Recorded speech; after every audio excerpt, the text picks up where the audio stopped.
Okay, so here's the longer reading.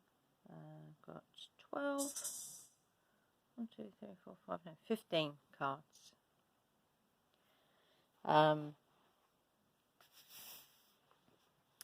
it starts off with, so what are the decks I'm using? Starseed Oracle, Elemental Oracle, Aradia Oracle, Llewellyn Tarot, Gateway of Light Oracle.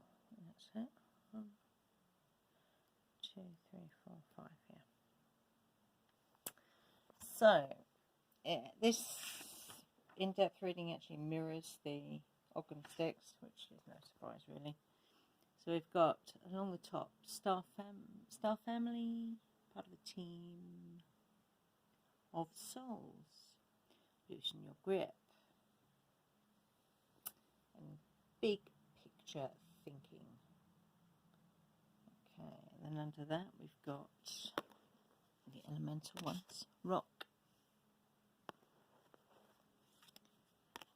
Grounded. Gravity. Bravery. Oceans. Then below those we've got Dreams, which funny enough has got a full moon in it. Ritual.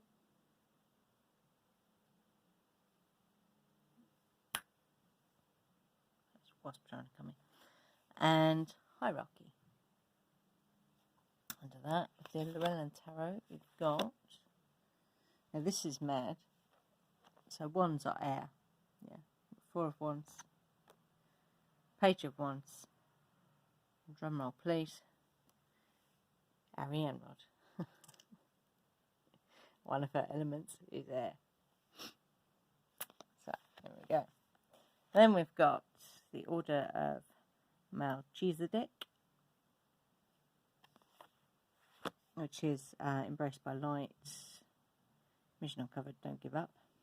I am presence, light body activation, accessing the divine within. And Shambhala initiations, retreating to recharge, trusting in the process, and Dharma. So I'm sure you can already see there's correlations between these cards and the Ogham Sticks. So remind you, Broom, soul travel, restoring harmony, bringing in the light. Well, there's plenty of light in these cards. Gorse was around fulfillment, fruitfulness, the work you've been doing on your spiritual path is bearing fruit. Time is right to realise a goal, direction, working with wisdom, inspiration, synchronistic visions, love consciousness, restore your being. And Birch, new start, rebirth, new opportunities, initiation, nourishing, change, losing fear of the unknown, good fortune, energizing, joy, great life, new journey. Know that you're being guided by you and you are on the right path. So what this is really doing, this reading here, just expanding on that a little bit. Keeps trying to come in.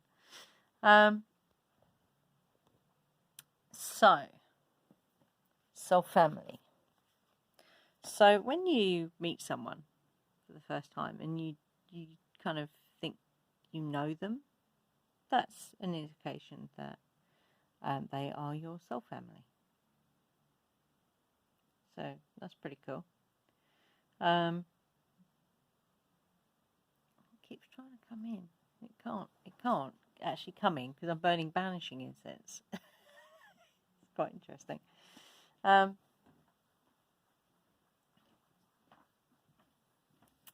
So part of that calling on your soul family is about, and connecting to your soul is about this groundedness. Yeah, being grounded in the face of chaos, which is all about knowing yourself, that steady progress of knowing thyself. And that the obstacle So if you ever watched a tree grow through an obstacle, we were looking at it just the other day actually. So, you know, these big metal fences with the spikes on the top. And this tree had basically just grown around this particular obstacle, and the obstacle is now part of the tree. Take a lesson from that tree. So the obstacle is the way through. Yeah. Being aware of your dreams. So this could be the dreams that you have for yourself, or it could be the dreams that you have when you close your eyes. Yeah. So maybe you want to lucid dream. You can do that with mugwort under your pillow. And if you want better dreams or better sleep, lavender is good. 4 of Wands. So this is unexpected celebration. So the tide turning in your favour, which also corresponds to Wheel of Fortune, Ariane Rod. New balance, well-being, restoration, yeah, good fortune. Through doing these things, yeah, through the awareness of your soul family, how you move through. That's a full moon there as well. Wow, that's very cool. How you move through obstacles, yeah, how you use obstacles. And then the Order of Melchizedek, which is all about bringing in the light, the initiator of all great teachers. So keep bringing in the light, yeah. Loosen your grip. So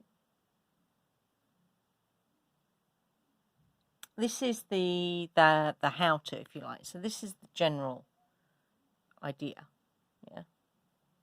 This first column. This is the kind of how-to, the practical. So this is all about what tools do you use when the fear and pain start to get a grip, yeah. Because there has to be a point where you release the fear and the pain, align to love consciousness, let go, and release your grip on that stuff that is no longer serving you. And part of that is losing your fear of the unknown, which is what Birch is all about.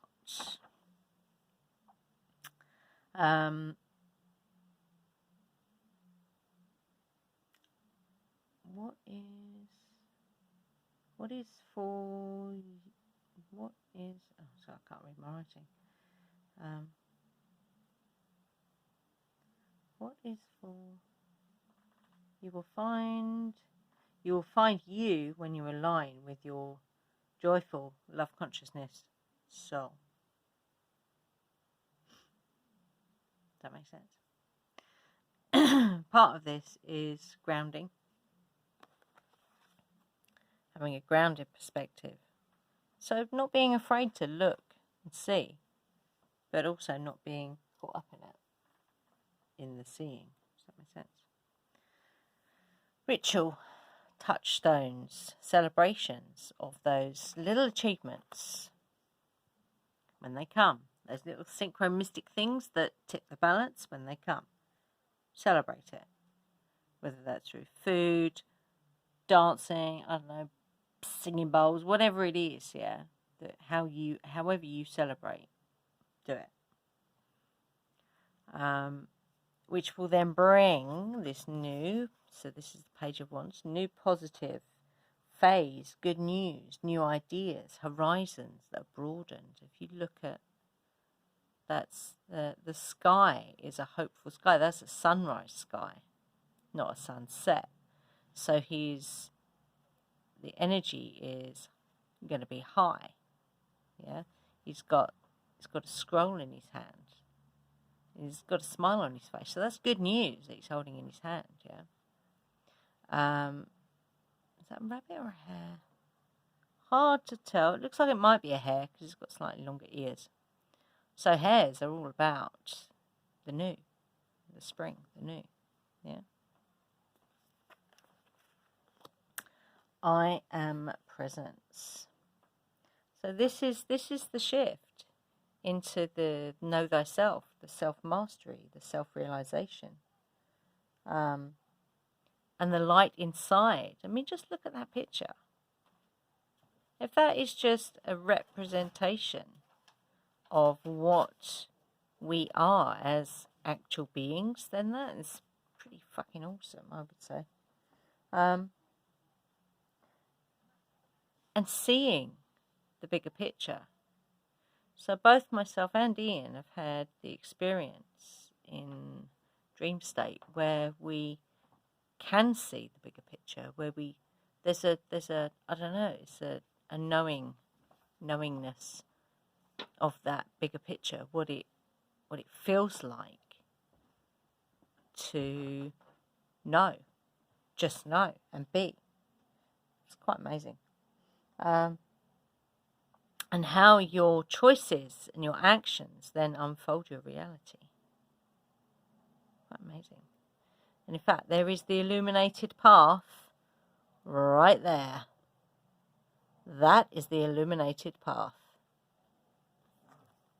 which is something we've been doing for the past 3 years, I think. Every Samhain, at the beginning, that's our Witch's New Year. That's when we set the new illuminated path. Big picture thinking. So this ties into this. So the big picture thinking. How does that work? What are the mechanics for big picture thinking? Yeah. So this is this big picture thinking includes holding a new vision for this world, new possibilities, to seek out new life and new possibilities, to boldly go when no one has gone before. Do do do do do do do. Yeah, Star Trek. And hold that vision. It takes courage to forge a path before it is actually a path. Yeah. Part of that is to do with being brave in your choices and not being fearful. You know, navigating the oceans, you know, as our ancestors did, took a lot of courage because they didn't know what was out there. There were lots of, you know, myths and legends about what was out there, but they didn't know what was actually out there until they got on them and sailed them.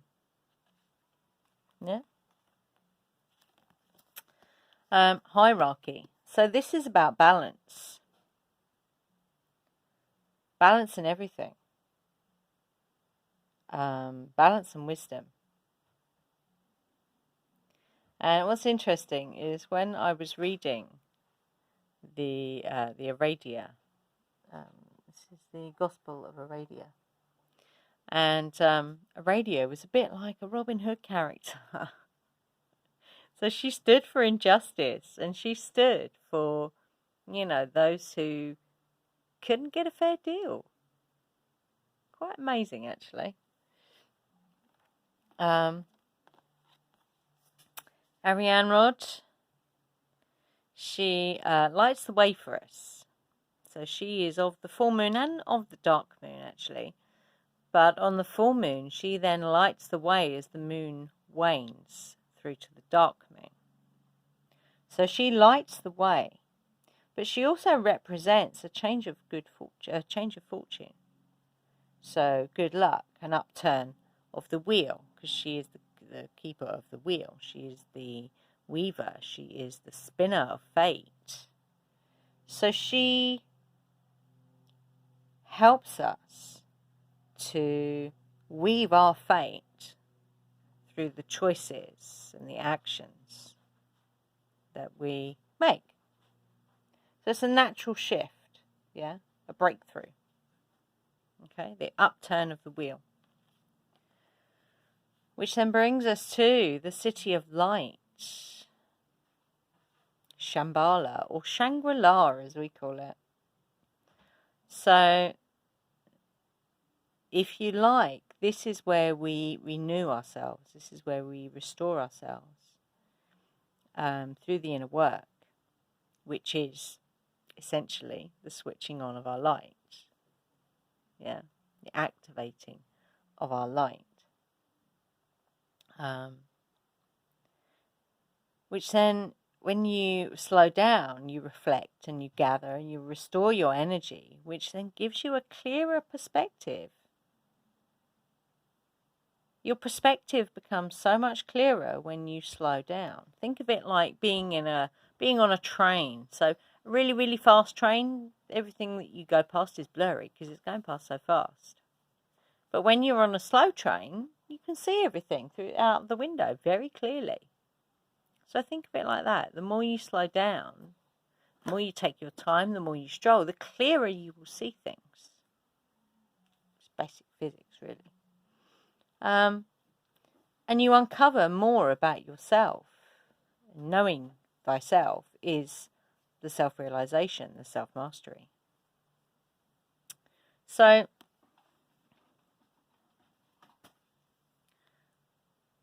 just to kind of summarize that. So, everything that you've learned on this journey is what's brought you right here. It's brought you to Shangri-La.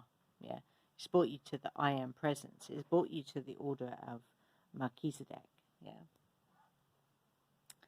So share that. Share your light with courage, and continue on your path. Just steady progress brings the upturn of the wheel, because that is how things work. It's a cycle. Okay. Being grounded in your inspiration, being aligned to love consciousness, as we call it, being aligned to your soul,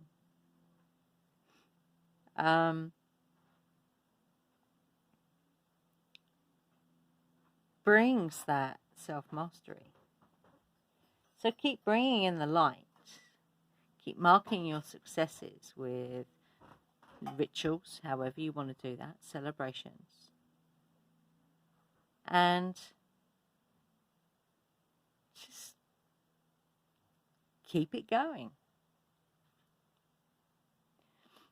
And that resolve to keep going comes from switching on that light, that inner light.